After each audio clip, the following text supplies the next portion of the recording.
Hello, we're returning for story of the day, and we are looking at George's Marvellous Medicine to the chapter Brown Paint. George turned off the heat under the saucepan. He must leave plenty of time for it to cool down. When all the steam and froth had gone away, he peered into the giant pan to see what colour the great medicine now was. It was a deep and brilliant blue. It needs more brown in it, George said. It simply must be brown, or she'll get suspicious. George ran outside and dashed into his father's tool shed where the paints were kept.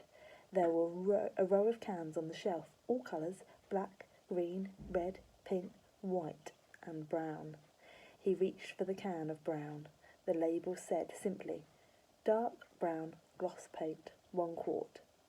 He took a screwdriver and prised off the lid. The can was 3/4 full. He rushed back to the kitchen. He poured the whole lot into the saucepan. The saucepan was now full to the brim. Very gently, George stirred the paint into the mixture with a long wooden spoon. Aha! It was all turning brown, a lovely, rich, creamy brown. "Where's that medicine of mine?" came the voice from the living room. "You're forgetting me. You're doing it on purpose. I shall tell your mother." "I'm not forgetting you, Grandma," George called back.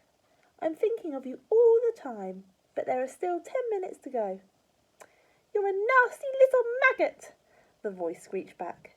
"You're a lazy and disobedient little worm, and you're growing too fast." George fetched the bottle of Grandma's real medicine from the sideboard. He took out the cork and tipped it all down the sink.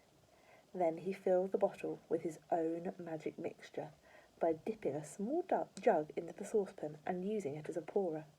He replaced the cork. Had it cooled down enough yet? Not quite. He held the bottle under the cold tap for a couple of minutes. The label came off in the wet, but that didn't matter. He dried the bottle with a dishcloth. All was now ready. This was it. The great moment had arrived. "Medicine time, Grandma," he called out. "I should hope so too," came the grumpy reply. The silver tablespoon in which the medicine was always given lay ready on the kitchen sideboard. George picked it up. Holding the spoon in one hand and the bottle in the other, he advanced into the living room. And tomorrow we'll pick up to where it's chapter 6, Grandma Gets the Medicine.